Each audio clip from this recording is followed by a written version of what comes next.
Assalamualaikum warahmatullahi wabarakatuh. Apa kabar teman-teman semuanya? Jumpa kembali dengan saya dan tentu selalu saya doakan semoga kalian sehat selalu dan diberikan kemurahan rezekinya oleh Allah Subhanahu wa taala. Buat teman-teman di mana pada kesempatan ini ya ada seorang bintang tamu ya atau seorang narasumber ya di mana beliau ini mempunyai salah satu pengalaman yang sangat berharga. Dan pengalaman ini tentunya dikupas dari pengalaman beliau pribadi dan dibagikan tentunya buat kita semuanya. Dan buat teman-teman yang mungkin penasaran ya tentang pengalaman atau cerita-cerita ya mungkin berkaitan dengan dunia mistik misalkan ya jangan di skip video ini buat teman-teman semuanya supaya kalian bisa mungkin nanti mengambil hikmah ya dari cerita pengalaman beliau. Dan saya ucapkan selamat datang buat Abang ya, dimana beliau tidak mau disebutkan namanya dan tentu beliau ini akan menyampaikan pengalaman menariknya tentunya. Oke, Bang, langsung aja. Dimana teman-teman nih mungkin penasaran ya. Jadi pengalaman yang menarik tentunya yang Abang alami ya yang bisa diceritakan ya buat kita semuanya, dan karena ini kan mungkin nanti banyak yang menonton video-video ini dan tentu bisa diambil hikmah ya atau manfaat dari salah satu cerita pengalaman Abang. Nah mungkin bisa diceritakan Bang yang menarik buat Abang nih, pengalamannya dari mana yang mau dimulai? Kejadian ini pertamanya itu ya sekitar awal-awal tahun 2000-an lah waktu itu. Waktu itu tuh saya masih lajang lah, masih bujangan gitu ya. Tapi waktu itu juga saya terjerumus apa ya, kecanduan judi togel waktu itu. Togel ya. Jadi kemana-mana itu datengin tempat-tempat yang mistik itu buat gelontang gitu, pokoknya dalam tempat-tempat namanya gelontang itu biasa. Gelontang itu apa? Ke tempat sepi, terus kayak apa nyepi di situ biar ada kayak dapat nomor. Iya, nomor togel keluar dari penunggu-penunggu yang di tempat-tempat sepi begitu, yang tempat-tempat mistis gitu saya datengin kemana-mana aja yang sepi, yang katanya angker saya datengin gitu. Nah, pokoknya saya itu udah hancur-hancuran deh, udah kalah judi udah banyak banget, udah habis-habisan usahanya berantakan juga gara-gara itu gila togel gitu, gila nomor togel gitu. Iya. Pas waktu itu saya keluar kota, dari kota saya itu jaraknya sekitar 4 jam lah ke kota yang saya mau tuju yang katanya angker gitu kan. Saya mau nyari gitu kan, nyari wangsit lah kalau kata orang itu kan, wangsit biar dapat nomor kali ya. Iya. Nah pas itu saya datang ke lokasi itu kan, saya nyepi gitu kan ya, malam saya tidur di kayak tempat pemakaman dan pohon-pohon gede gitu kan. Sekitar jam 1 atau jam 2 malam itu kan, saya lagi tiduran itu di tempat sepi. Tiba-tiba saya didatengin tuh sama sosok orang tua gitu kan. Saya kira ini siapa gitu kan ya, dateng, kirain makhluk apa gitu kan, orang tua gitu kan, pakai belangkon gitu kan. Kaget. Iya, saya kaget loh waktu itu. Dek, lagi ngapain kamu? Ya kan, nanya ke saya begitu. Oh, gak Pak, saya lagi nyari wangsit aja Pak, maksudnya ya biar merubah nasib. Oh, terus saya ngobrol tuh, oh ternyata bukan makhluk begitu, itu adalah kalau kata orang itu juru kuncinya di situ. Pas itu ngobrol sama dia, Dek, kalau kamu mau ini apa ngerubah nasib, ada saya caranya, tapi kalau kamu bener-bener mau apa nggak takut apa-apa gitu kan, "Ya Pak, saya mau Pak, saya mau, saya nggak takut apa-apa," saya bilang begitu kan. "Oh, caranya begini-begini Dek, eee, besok datang lagi aja ke sini ya, nanti saya malam," kan waktu itu kan malam apa ya, malam Kemis atau apa ya, terus saya suruh datang lagi besoknya pas malam Jumatnya gitu kan. Malam Jumatnya saya suruh datang lagi ke situ nemuin dia. Nah, pas itu besoknya saya datang lagi nemuin dia tuh. Malam itu saya masih di situ juga, tapi belum dapat wangsit lah, masih di tempat itu juga.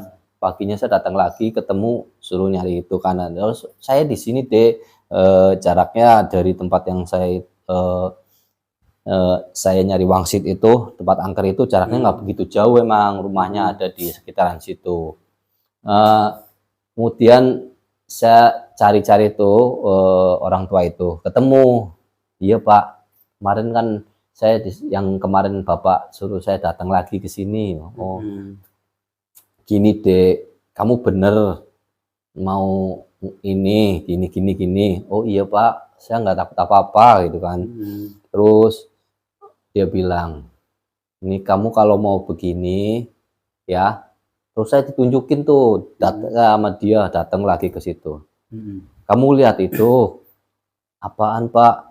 Itu tuh yang berdiri di sana. Kaget saya kan dilihatin sama, ditunjuk sama dia, saya dilihatin itu sosoknya itu ya kayak ini, apa namanya ya, wanita cantik, tapi mukanya nggak kelihatan waktu itu, rambutnya panjang gitu kan. Itu di tempat Iya, beliau?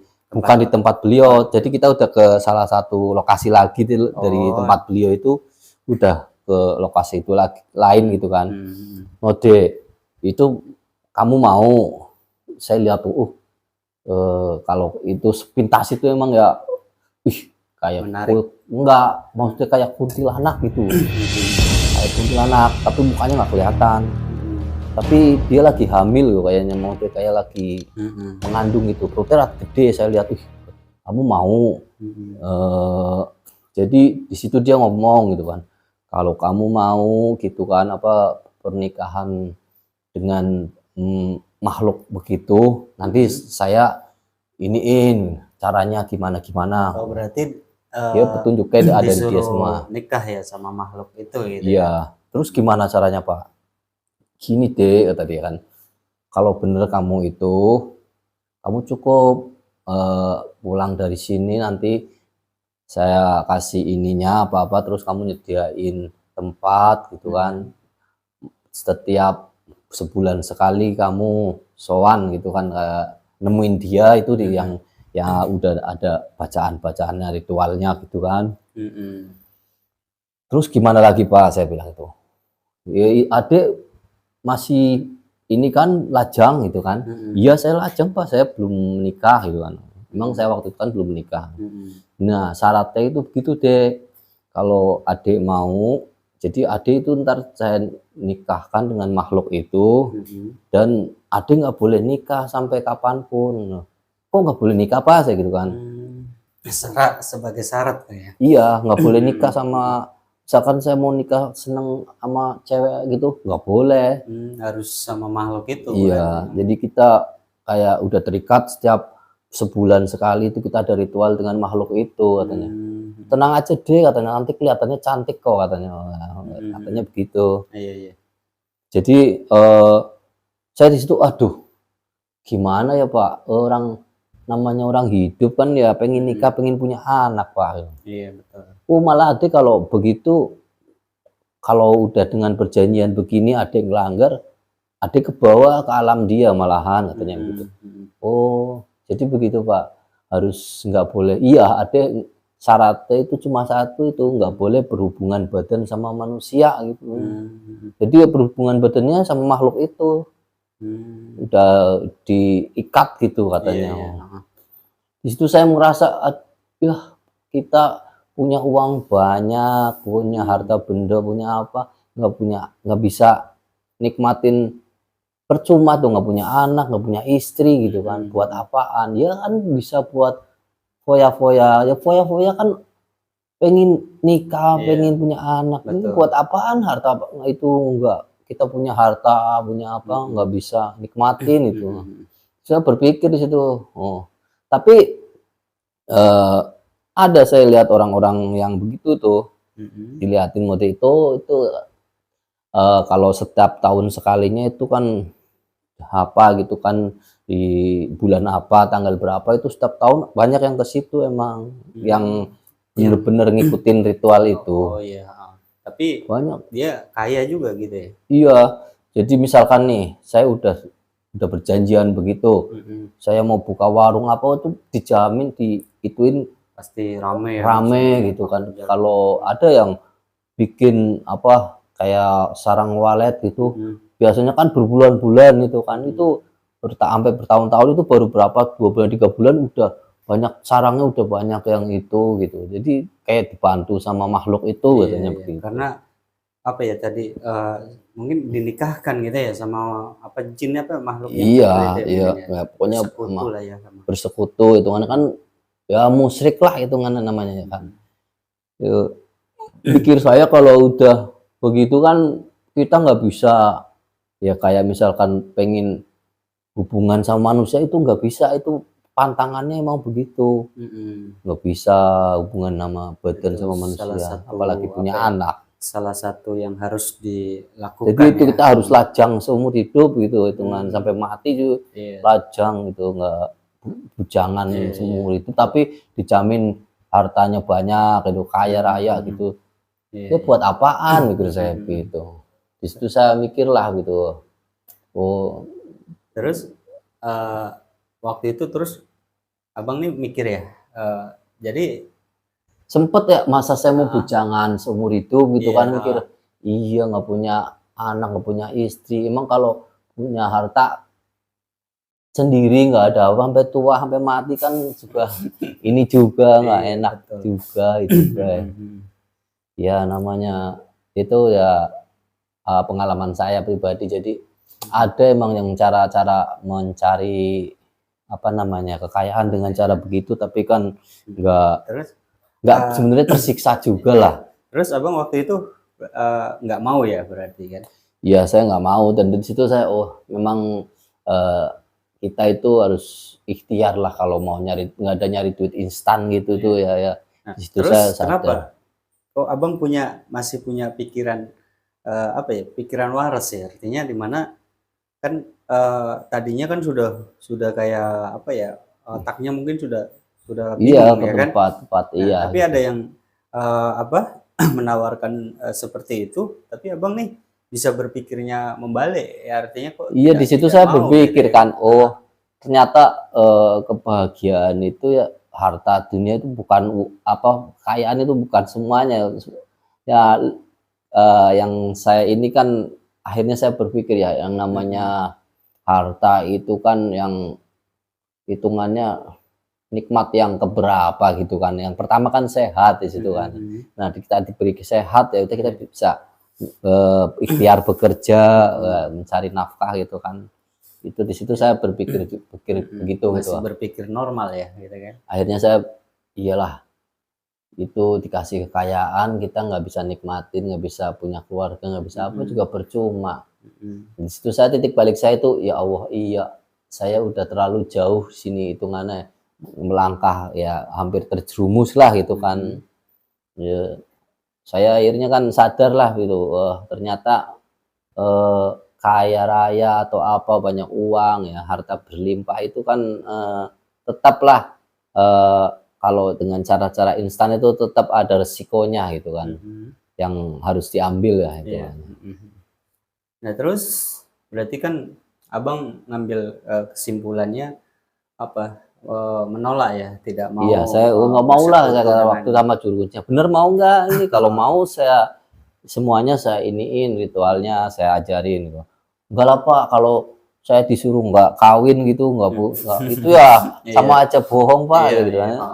Terus Nggak kawin, nggak apa, namanya itu kan surga dunia masa nggak mau gitu. Iya. Nikmat begitu kan hitungannya, punya istri kan hitungannya kita bisa ya namanya berhubungan badan sama manusia itu kalau kita kaya tapi nggak bisa berhubungan badan sama manusia percuma dong kita. Mm-mm. Ya kalau Masih abang masih hmm, normal ya pikirannya ya.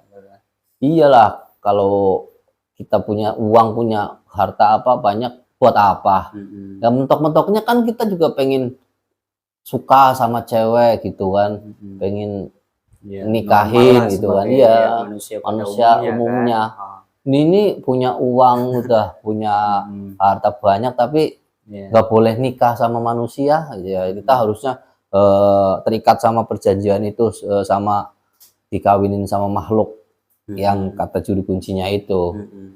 Yaitu sosok jin ya kali ya. Iya, jadi Iya. Nah jadi apa?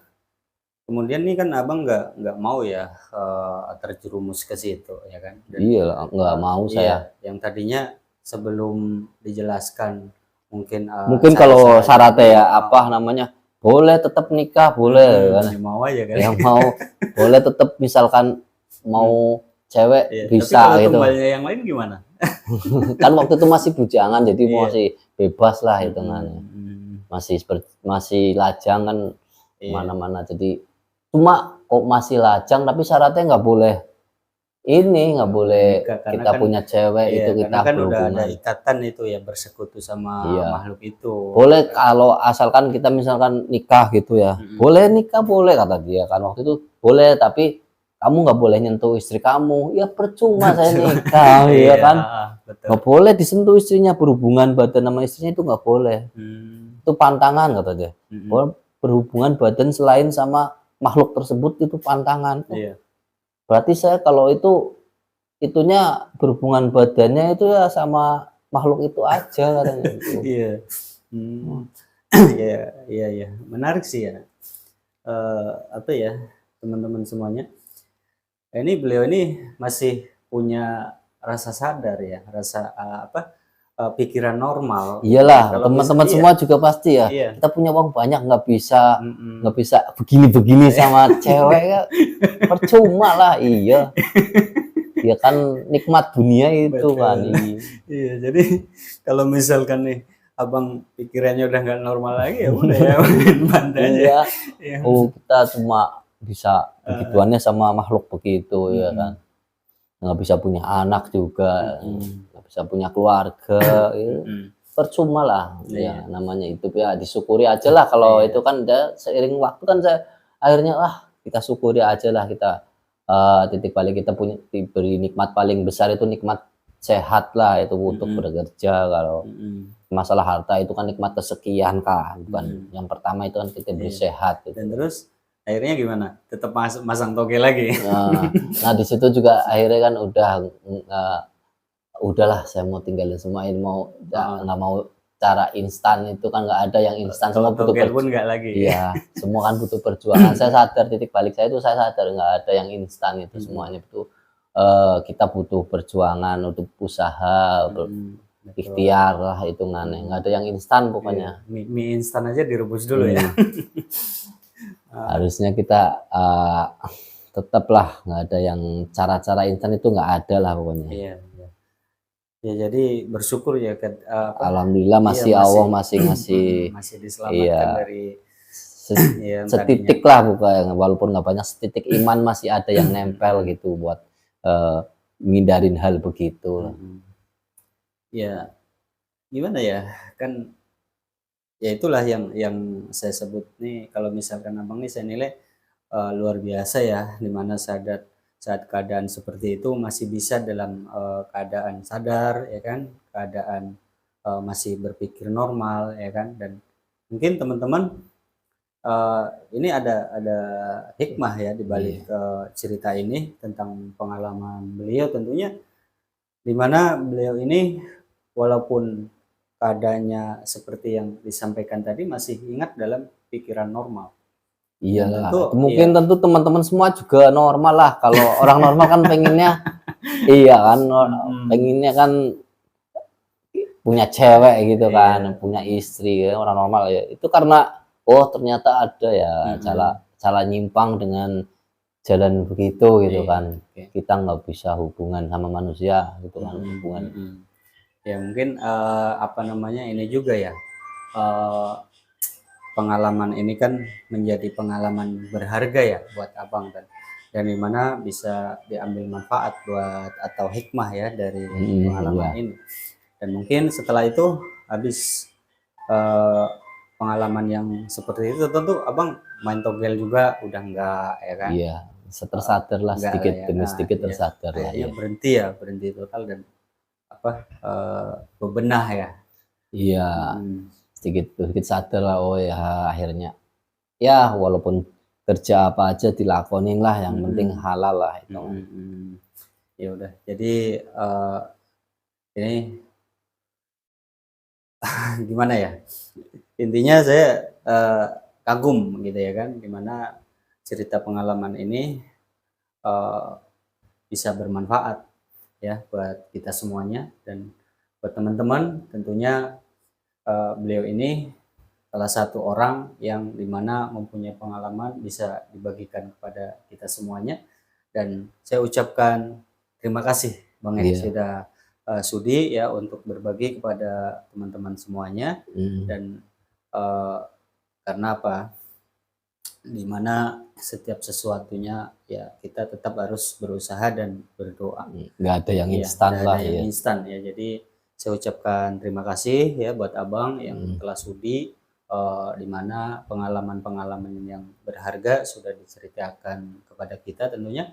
Dan buat teman-teman ya yang setia selalu ya menyaksikan video-video ini tentunya, di mana apabila eh, konten ini mungkin bermanfaat ya buat kita semuanya, boleh kalian dukung terus channel ini supaya channel ini terus berkembang ya. Kalian boleh melakukan klik tombol bergabung yang telah disediakan oleh pihak YouTube, atau kalian bisa memberikan super thank ya.